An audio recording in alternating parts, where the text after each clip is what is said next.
Assalamualaikum warahmatullahi wabarakatuh. Bismillahirrahmanirrahim. Bismillahi tawakkaltu ala Allah. La haula wala quwata illa billahil aliyyil azim.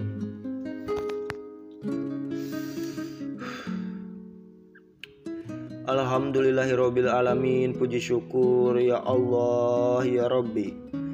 Ya Muhammad Rasulullah sallallahu alaihi wasallam, atas segala nikmat karunia-Nya lahir maupun batin.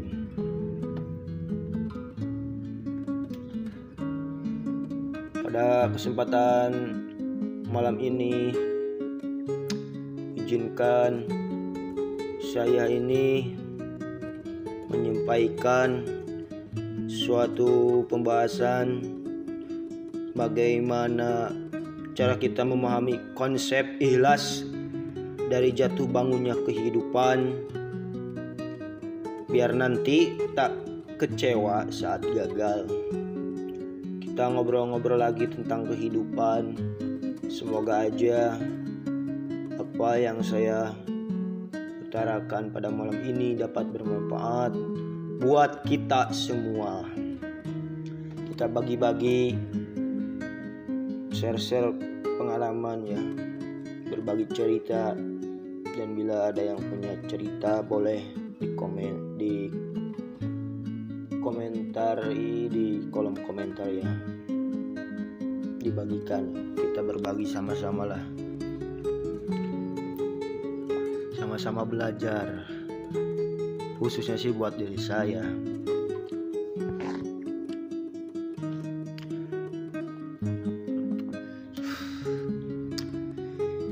Berbicara tentang ikhlas itu seringkali diidentikan dengan segala sesuatu yang berhubungan dengan tindakan yang namanya itu melepaskan, atau melepaskan sesuatu yang paling kita sayang atau impikan. Misalnya ikhlas juga adalah biasanya itu bentuk alam bawah sadar kita ya. Ketika diri kita sudah siap menjadi sosok yang lebih dewasa dan bijaksana, itu adanya di pikiran bawah sadar kita ya. Biasanya itu di alam sadar gitu kan.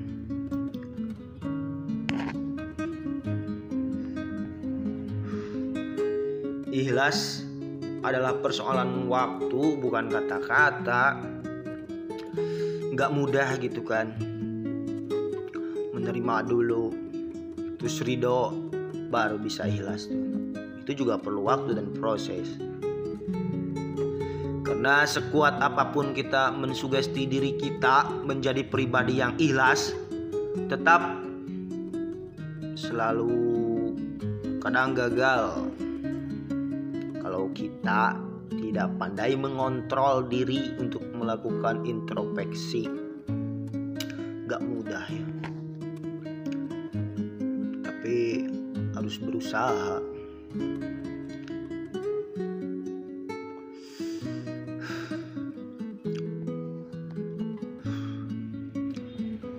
Kesiapan diri terbentuk dari hasil jatuh bangunnya seorang individu melewati sekian banyak ujian, percobaan selama menjalani kehidupannya. Kita juga perlu melakukan proses introspeksi yang dilakukan ketika mengalami itu momen-momen kegagalan. Di situ banyak pembelajarannya yang menghasilkan pembentukan suatu karakter pada diri kita. Dari itu semua kita akan terbentuk karena sering terlatih.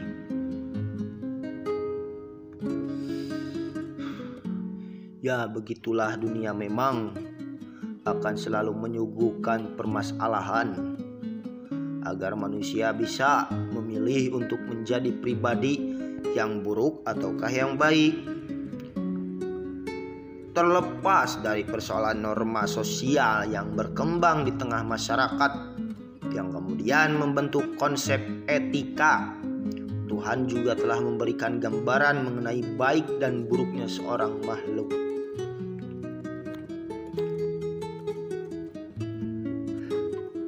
Seiring berjalannya waktu, nanti juga kita akan paham bahwa dunia ini memang diperuntukkan bagi kita yang spesial, bagi kamu yang spesial, yang selalu berjuang demi mencapai tujuannya. Maka tidak heran jika semakin hari kita itu semakin terlihat semakin kayak menakutkan itu semua ya. Namun dari ragam persoalan kehidupan manusia,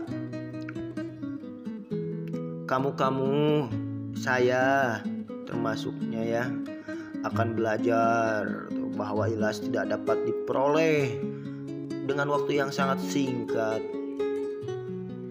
Akan tetapi kita dapat memulainya dengan beberapa hal yang bisa kita lakukan, dengan upaya yang bisa kita lakukan.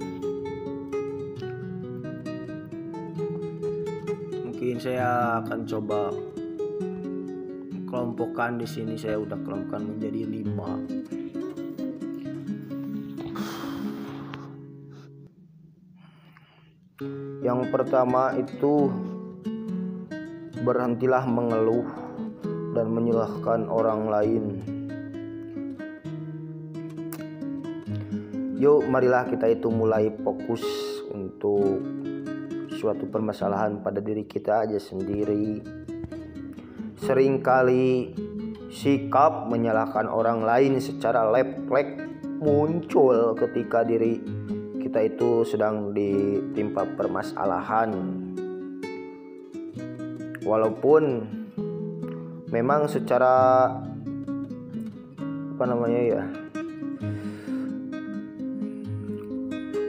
memang merupakan hasil dari kesalahan luar diri sendiri juga. Akan tetapi sadarkah kita bahwa harus terus menerus menyalahkan orang lain adalah kayaknya sia-sia gitu kan. Dan kemungkinan itu hanya akan ada 2 hasilnya itu, yaitu mengubah orang lain ataukah hanya membuang-buang energi dan waktu kita untuk berbenah diri sendiri aja. Emang mengeluh manusiawi sih gitu kan.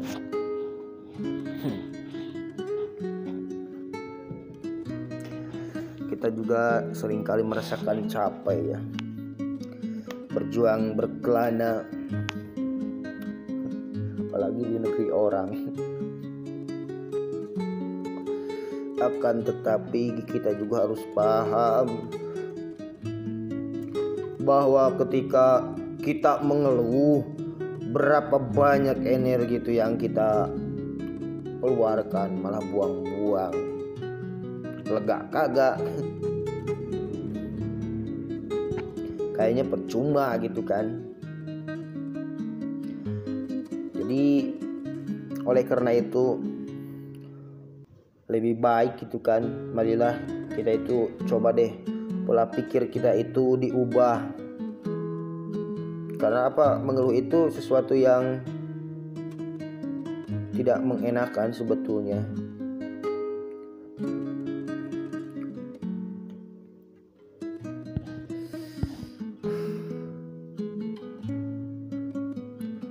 Bikin capek pokoknya, yang ada malah capek gitu kan.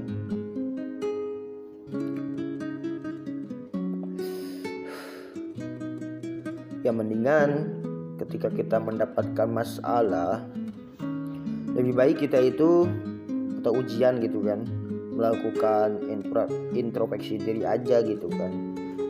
Lebih baik kita menggali ke dalam diri kita, masukkan ke dalam diri kita introspeksi diri aja gitu kan. Itu lebih baik.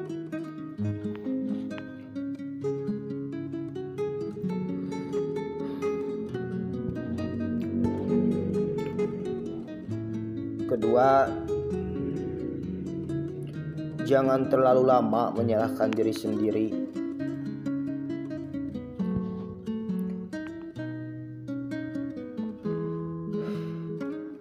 Kadang kita itu terlalu asik ya merangkai sukatukan di kepala itu, merangkai imajinasi, menuangkannya menjadi sebuah seni, dan fokus mewujudkan ekspektasi, membuat diri sendiri kadang lupa bahwa diri kita sendirilah yang menemani dari awal segala sesuatu itu dimulai. Kita sibuk dengan diri sendiri aja gitu, asiknya melakukan introspeksi diri. Juga itu semua itu membuat diri kita itu lebih baik lagi nantinya.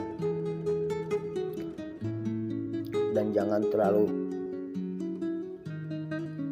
terlalu dalam menyalahkan diri sendiri juga atas keterpurukan yang menimpa gitu kan.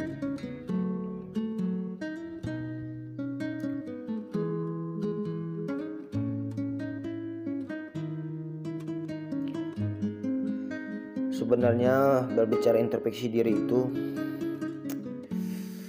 yang terbaik itu ketika kita itu dapat mencari setiap kekurangan dari segala sesuatu yang telah terjadi.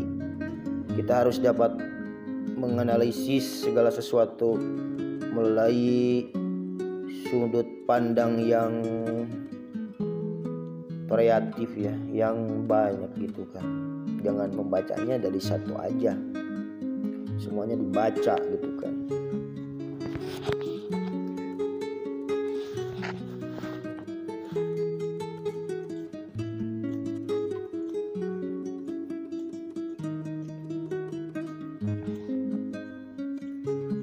Yang ketiga, belajar tidak akan pernah menjadi hal yang kuno.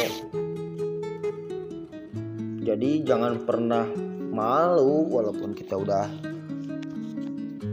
umur menambah gitu kan, kita tetap belajar sampai kapanpun. Jangan mengabaikan bahwa Tuhan selalu menyelipkan sisi positif pada diri seseorang yang paling buruk sekalipun. Maka dari itu, mulailah untuk membuka hati dan pikiran bahwa kita harus menjadi pribadi yang kritis dan peka terhadap fenomena yang terjadi di sekitar kita.